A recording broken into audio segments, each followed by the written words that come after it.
Halo, selamat ketemu kembali bersama dengan saya di podcast saya yang selanjutnya. Apa yang ke-11 atau yang ke-12 ini. Dan saya berharap teman-teman berada dalam keadaan sehat.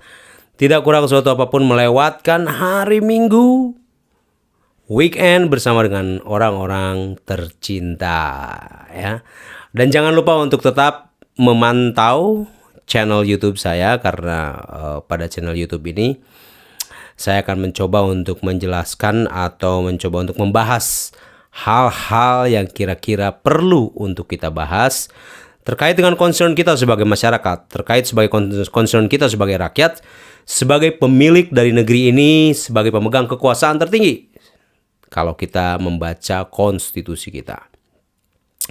Di situ dikatakan adalah bahwa kedaulatan berada di tangan rakyat dan dilaksanakan oleh perwakilan kira-kira gitu. Tapi kedaulatannya tetap berada di tangan rakyat Republik Indonesia.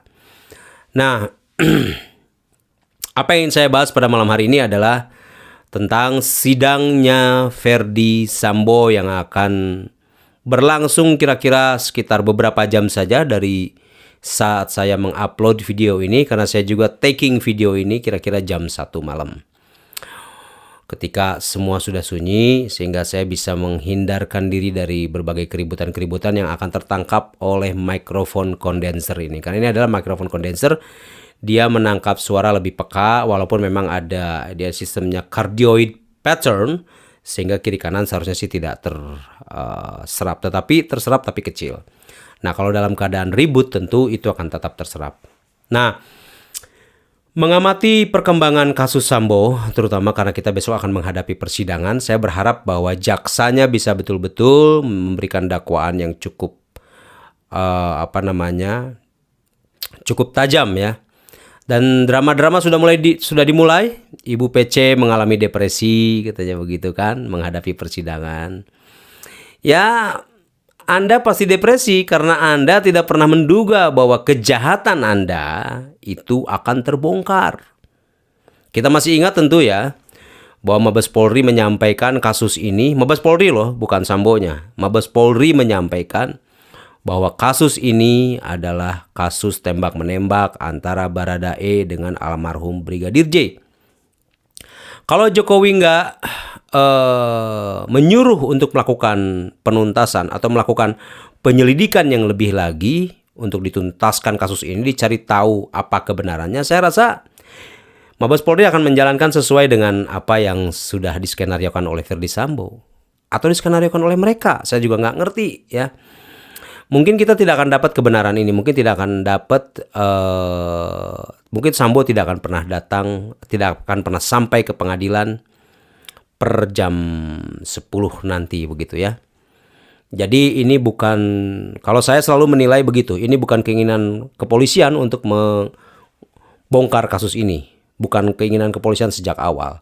Karena yang meminta adalah Presiden Jokowi, meminta supaya kasus ini dibongkar seterang-terangnya sampai setuntas-tuntasnya. Sehingga muncullah beberapa tersangka, diantaranya Ferdy Sambo, Kuat Ma'ruf, kemudian Brigadir RR, kemudian ada Baradae ya. Kemudian ada Putri Chandrawati. Nah, dalam perkembangan terakhir saya mendengar dan menyimak bahwa lawyernya Febri Diansah yang dulu adalah orang yang anti korupsi sekarang bisa membela Ferdy Sambo, seorang yang korup. Ya, karena bagaimana kalau orang yang tidak korup, misalnya orang yang tidak korup bisa saja melakukan kesalahan, pembunuhan bisa. Tetapi Ferdy Sambo adalah orang yang korup, itu sebabnya dia merancangkan obstruction of justice. Obstruction of justice adalah perilaku yang korup. Dia merancang berbagai drama dan kemudian juga bahkan kalau keterangan dari LPSK, istrinya menawarkan sejumlah amplop kepada orang LPSK. Itu kan perilaku seorang yang korup ya. Apalagi Sambo memiliki 2 Lexus kalau tidak salah, kemudian rumah di Kemang dengan gaji sebagai seorang bintang 2. Ini adalah patut diduga bahwa dia adalah koruptor. Hanya belum ketangkep. Nah, Febri Diansah kemudian bisa membela dia, padahal dia adalah seorang yang anti korupsi. Dia adalah aktivis dari ICW, Indonesia Corruption Watch, kemudian jadi juru bicara KPK, dan sekarang menjadi pembela Verdi Sambo, seorang anggota kepolisian mantan anggota kepolisian yang pada saat menjadi polisi dia korup. Ya, kalau dia nggak korup, dia nggak akan merancangkan obstruction of justice seperti itu. Orang yang korup adalah orang yang menyalahgunakan wewenang. Karena di dalam pasal di Undang-Undang Tindak Pidana Korupsi ada penyalahgunaan wewenang. Nah, Sambo menyalahgunakan wewenang ini adalah perilaku yang korup. Tetapi Febri Diansyah bisa menjadi pembela Verdi Sambo, mau membela Verdi Sambo, itu juga agak mengagetkan buat saya. Memang lawyer disumpah untuk tidak menolak perkara yang diajukan kepadanya, tetapi dia bisa menolak dengan alasan keberatan hati nurani. Itu boleh. Yang nggak boleh itu karena alasan ekonomi, karena alasan yang lain-lain. Makanya Hotman Paris kan menolak untuk menjadi kuasa hukum Verdi Sambo karena memang keberatan hati nurani dari keluarganya dan juga dari beliau. Tapi Febri Diansyah ya mungkin dia masih memerlukan exposure. Nah, kemudian dari Febri Diansyah ini disampaikan bahwa Sambo tidak menyuruh menembak, katanya. Dia menyuruhnya menghajar. Dan bahkan tidak ada maksud dia untuk membunuh Brigadir J, katanya. Dia mau badminton pada saat itu. Pak, badminton pakai gloves. Sejak awal dia sudah pakai gloves. Badminton apa yang pakai gloves? Warna hitam. Tidak ada orang yang badminton pakai gloves. Ini adalah satu pernyataan yang menurut saya cukup bodoh ya. Kalau Sambo mencari alasan begitu, dia tidak ada maksud untuk membunuh. Dia merencanakan sejak awal, sudah ketahuan. Dari apa gerak-geriknya dia sudah ketahuan. Dan ini sudah sangat jelas sekali. Keterangan Brigadir RR bahwa dia dipanggil untuk ditawari untuk melakukan itu, dia nggak mau. Kemudian bagaimana Joshua diambil senjatanya. Ambil senjatanya. Kenapa Joshua diambil senjatanya? Ya supaya dia tidak bisa membela diri kan gitu. Gitu kan. Dan dipegang oleh Putri Chandrawati sehingga dia ikut serta dalam perencanaan pembunuhan ini. Saya berharap kita sebagai masyarakat Indonesia jangan mudah untuk terombang-ambing oleh drama-drama yang dibuat oleh Sambo maupun pengacaranya. Karena ini adalah yang akan menghadapi persidangan ini adalah seorang yang benar-benar seorang penjahat. Seorang penjahat yang mungkin nanti akan terkuak apa saja peranannya dalam kejahatan-kejahatan yang terjadi di Indonesia. Ya, dia seorang ketua Satgasus, dia juga seorang Kadif Propam yang menyalahgunakan wewenangnya. Jadi ini adalah penjahat. Penjahat jangan sampai mendapatkan simpati dari masyarakat Indonesia. Ya. Dia sudah mengaku kok kepada Komnas HAM bahwa dia yang merancang itu. Videonya bertebaran di YouTube pernyataan Komnas HAM tentang itu, ketua Komnas HAM. Jadi bukan lagi sesuatu yang perlu disangkal oleh Verdi Sambo bahwa dia melakukan perencanaan pembunuhan itu sudah percuma. Dan saya gembira, tapi saya gembira ya. Dengan pernyataan Verdi Sambo yang menyampaikan alasannya bahwa dia adalah memerintahkan hajar, bukan memerintahkan tembak. Ini kan sudah bisa menjadi bekal bagi jaksa. Artinya jaksa sudah tahu loh arah pembelaannya nanti kemana. Oleh karena itu, dengan sudah mengetahui arah pembelaannya kemana, menurut saya seharusnya jaksa bisa lebih mutakhir dalam membuktikan dakwaannya. Karena nanti pasti itu akan dipakai alasan itu oleh Sambo. Dan ini harus diantisipasi oleh kejaksaan. Ya, tentu dengan pernyataan yang sebelumnya sudah disampaikan begini, justru bagi kejaksaan menurut saya, kalau saya jadi jaksanya jadi lebih mudah karena saya tahu arah pembelaan Sambo kemana, gitu kan? Nah, tentu saya juga berharap bahwa sidang ini terbuka, bukan hanya terbuka tetapi dibuka, ya, karena terbuka itu juga dalam konteks teknologi. Terbuka itu tentu harus terbuka kepada seluruh masyarakat. Nah, oleh karena itu saya berharap sidang Sambo itu bisa diliput secara live ya nanti ya. Secara live dan bisa ditonton di YouTube secara live sehingga kita bisa tahu apa isi dakwaannya, kemudian bagaimana Sambo menanggapi dakwaan itu. Setiap persidangan saya rasa harusnya live ya. Kalau sidang Johnny Depp saja bisa live, masa ini nggak bisa? Sidang Johnny Depp itu perdata loh. Jarang perdata itu dibikin live karena itu adalah kasus yang menyangkut urusan private, urusan privat.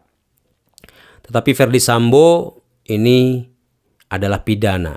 Dan ini adalah pidana yang menarik perhatian seluruh masyarakat termasuk presiden. Oleh karena itu, alangkah baiknya kalau ini dibuat menjadi seterbuka-terbukanya.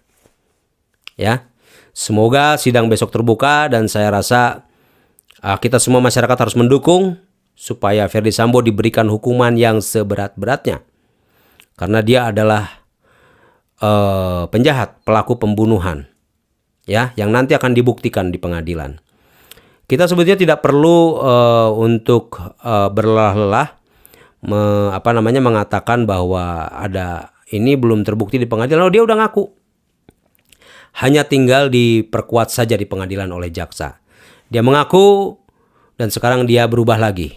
Awal dia merencanakan kebohongan yang menyebutkan adanya tembak-menembak antara Baradae dengan Brigadir J. Kemudian ini dibongkar oleh Baradae bahwa dia yang melakukan penembakan atas perintah Sambo. Kemudian Sambo mengaku bahwa dia yang merencanakan semuanya ini. Kemudian sekarang dia berubah lagi. Nah, keterangan orang yang berubah-berubah begini tentu integritasnya sudah tidak bisa dipertanggungjawabkan lagi. Ya, mudah-mudahan para saksi mereka kuat dan mau untuk menyatakan yang sebenarnya. Jangan lupa bahwa Sambo ini memiliki kekuatan uang yang sangat luar biasa. Mobilnya Lexus 2. Rumahnya di Kemang. Dan konon kabarnya menurut rumor bahwa ada uang ratusan miliar di bunkernya itu. Wah, itu kan uang yang sangat banyak. Kekuatan uang ini bisa mempengaruhi di Indonesia, bisa mempengaruhi proses hukum. Ya. Kalau Anda punya uang banyak, Anda boleh melakukan pelanggaran hukum dan Anda bisa bebas. Anaknya Hatta Rajasa. Dia punya uang banyak, Hatta Rajasanya punya kekuasaan, bebas tuh. Padahal dia nabrak dan mematikan. Anaknya Ahmad Dhani kalau nggak salah juga. Bebas, ya. Jadi di Indonesia ini sepertinya Anda tidak dilarang untuk melakukan kejahatan asal Anda banyak duit. Mudah-mudahan bukan itu yang terjadi dalam persidangan Verdi Sambo. Saya yakin kalau hakim yang bertugas di Jakarta, terutama di Jakarta Selatan, atau di Jakarta lah, adalah hakim-hakim yang tidak diragukan lagi skillnya. Gitu saya nggak melakukan lagi. Karena mereka sudah bertugas di berbagai tempat, terakhir mungkin mereka di Jakarta sebelum mereka naik ke pengadilan tinggi. Dan mereka adalah hakim-hakim yang berpengalaman. Mereka bisa mengetahui dengan jelas kebohongan apa yang terjadi. Tinggal sekarang jaksa bagaimana dia bisa membuktikan bahwa Verdi Sambo adalah orang yang merancang semuanya ini. Pembunuhan berencana ini bersama-sama dengan istrinya Putri Chandrawati. Bahkan nanti harus dibongkar sebenarnya motifnya apa sih? Ada apa yang diketahui oleh Brigadir J sehingga dia harus dibunuh? Ya. Ini adalah bagian dari bersih-bersih di kepolisian. Mudah-mudahan kita bisa mendapatkan institusi kepolisian yang sudah berubah. Karena institusi kepolisian ini sudah begini sejak zaman Orde Baru. Sudah lama sekali. Dan Verdi Sambo adalah sebuah pertunjukan yang membongkar sisi gelap dari institusi kepolisian kita. Mudah-mudahan kasus ini bisa berakhir dengan vonis yang setimpal bagi pelakunya, supaya ada keadilan bagi keluarganya. Yang jelas kita masyarakat Indonesia jangan mau dipengaruhi oleh pernyataan-pernyataan yang keluar dari Verdi Sambo melalui kuasa hukumnya. Ini orang harus dihukum menurut hukum yang seberat-beratnya. Ya, jangan mau kita diombang-ambing oleh pernyataan-pernyataan dari Verdi Sambo melalui kuasa hukumnya yang berubah-ubah dari hari ke hari dan mencoba untuk membohongi kita dan mencoba untuk menganggap bahwa rakyat Indonesia adalah bodoh dan goblok sehingga bisa dibodohi oleh dia dengan pernyataan-pernyataan yang berubah-ubah, dengan skenario yang berubah-ubah. Ya, dan kita harus tetap mendukung penegakan hukum yang sebenar-benarnya untuk Verdi Sambo. Sampai jumpa lagi di podcast saya yang selanjutnya. God bless you.